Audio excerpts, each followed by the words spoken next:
Screen पर एक video देख रहे हैं आप। ईरान और भारत के बीच कुछ ऐसा हुआ है, वो भी 10 सालों के लिए, जो चाइना को बिल्कुल भी पसंद नहीं आएगा। जानेंगे, चाइना और पाकिस्तान दोनों ही दरकिनार हो गए हैं। यहाँ पे क्या है मामला, तो वहीं दूसरी तरफ क्या साउथ चाइना सी को भारत पाट देगा मिसाइलों से। अब ये डर खुद चाइना के अंदर पैदा हो गया है। चाइना इसकी दुहाई भी दे रहा है। जियोपॉलिटिक्स में बहुत कुछ चल रहा है। हमेशा की तरह CIS न्यूज़ नेटवर्क के इस एपिसोड में बहुत सारी नई चीज़ें आपको जानने को मिलेंगी। स्क्रीन पर इस वीडियो को देखिए, लग रहा है जैसे कुछ साइन हो रहा है। काफ़ी बड़े बड़े लोग यहाँ पर देखने को मिल रहे हैं आपको। लोग भी बहुत खुश नज़र आ रहे हैं और ये 2 केक रखा हुआ है खुशी में। एक केक चाइना के लिए और एक केक पाकिस्तान के लिए, माने कि भारत के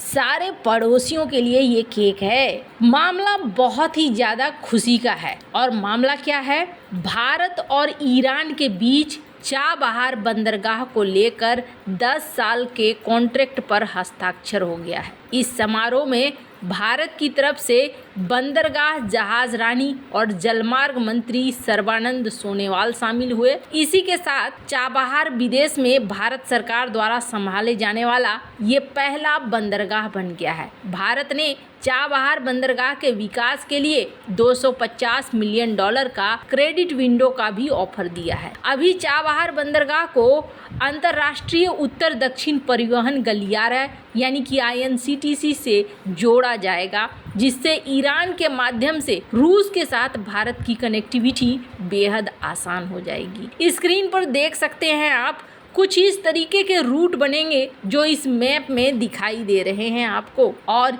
ये एक ऐसा चाबहार पोर्ट, एक ऐसा रूट बन जाएगा जो यूरोप जाना हो या फिर चाइना जाना हो, हर इलाके को जोड़ देगा, और वो भी बहुत सस्ते तरीके से। ऐसा नहीं है कि यात्रा करने के लिए काफ़ी महंगा रास्ता अपनाना पड़ेगा। मान लीजिए कि यूरोप को व्यापार करना है तो सीधे क्या करना होगा, चाबहार पोर्ट से लेकर यहाँ एंट्री होगी और ये ब्लू रास्ते से यहाँ रूस तक पहुँच जाएगा, रूस से फिर यूरोप के बाकी इलाकों में पहुँच जाएगा। तो हर तरीके से ये जोड़ा जा रहा है। चाइना को जाना है तो चाइना के इलाकों में चला जाएगा। लैंड लोग जो कंट्रीज थे उनके पास भी ऑप्शन आ गए कि वो चाबहार पोर्ट में जुड़े और चाबहार पोर्ट से जुड़कर फिर वो समंदर के रास्ते जहाँ जाना चाहते हैं वहाँ तक जा सकते हैं। पर ना, एक देश एकदम से खुश नहीं होगा। कौन सा देश है वो है अपना पड़ोसी पाकिस्तान, क्योंकि अब यहाँ पर बाईपास हो गया पूरी तरीके से पाकिस्तान। और यहाँ पर जुड़ कौन गया है,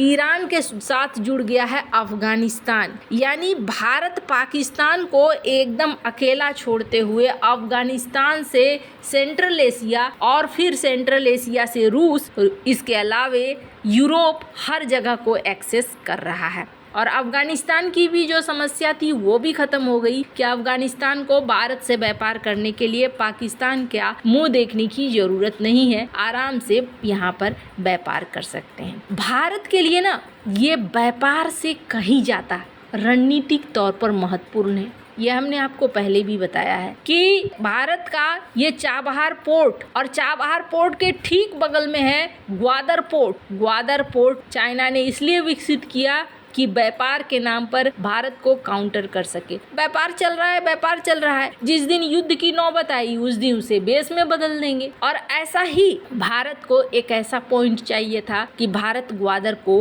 हैंडल कर सके। इस चाबहार पोर्ट में दखल देने के लिए चाइना ने बहुत कोशिश की। चाइना ने ईरान को घेरा, ईरान को कई सारे प्रलोभन दिए, लेकिन चाइना और ईरान के बीच में ना दोस्ती बनी, पर उस लेवल पर चाबहार पर बात नहीं बन पाई। चाबहार पर भारत की कूटनीति यहाँ पर बची रह गई। क्यों? क्योंकि चाइना ने तो अपने तरफ से बहुत कोशिश की। चाइना ने सऊदी और ईरान की दोस्ती भी करा दी, पर भारत की कूटनीति यहाँ पर इसलिए चल गई क्योंकि चाइना को देखते हुए अब सब देश सतर्क हो गए हैं और वो भारत को अपने पक्ष में रखना चाहते हैं कि कहीं उनका हाल श्रीलंका जैसा ना हो जाए, पाकिस्तान जैसा ना हो जाए। तो यहाँ पर 10 साल के कॉन्ट्रैक्ट का मतलब है कि अगले 10 साल के लिए इस पोर्ट का पूरा कंट्रोल भारत के हाथ में है। और ग्वादर पोर्ट में जो चूचा होगा वो चूचा हैंडल भारत कर पाएगा। ये समझौता कितना महत्वपूर्ण है इसको ऐसे समझिए, ये समझौता होना था 2003 में और आज इतने सालों बाद ये समझौता हो रहा है।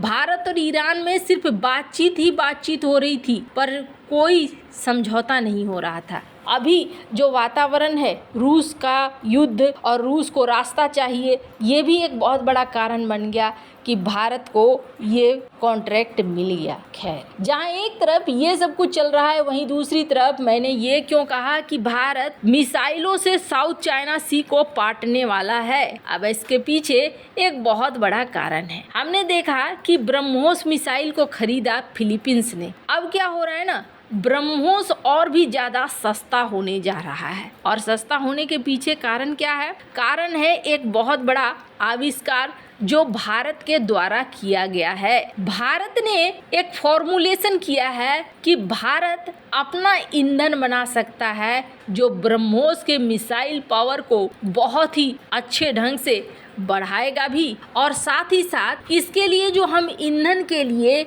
रूस की तरफ देखते हैं, रूस की तरफ देखने की ज़रूरत नहीं होगी। स्क्रीन पर एक आर्टिकल देख सकते हैं, डीआरडीओ ने अपना ईंधन शुरू किया है बनाना जिसे कहते हैं लिक्विड रैमजेट फ्यूल। इसका डीआरडीओ ने परीक्षण भी किया है और इस परीक्षण का मतलब ये हो गया कि ब्रह्मोस मिसाइलों में कुछ समय बाद अब अपने खुद के बनाए हुए ईंधन का इस्तेमाल किया जाएगा और इस ईंधन का इस्तेमाल करने का मतलब हो गया कि जो खर्च है वो खर्च काफी हद तक कम हो जाएगी और बार बार ब्रह्मोस को लेकर रूस की तरफ नहीं देखना होगा। हालांकि काफी लंबे समय से भारत ब्रह्मोस के कई सारे पार्ट को अपने आत्मनिर्भर प्लान के तहत भारत के अंदर ही बनाना चाह रहा है और इसके कई कंपोनेंट भारत ने बनाने भी शुरू कर दिए। लेकिन सबसे खास सेक्टर था ईंधन का सेक्टर, क्योंकि ईंधन के लिए निर्भरता बहुत ज़्यादा थी। अब चाइना की समस्या क्या है? चाइना ने इसको लेकर कथित तौर पर एक स्टेटमेंट दिया है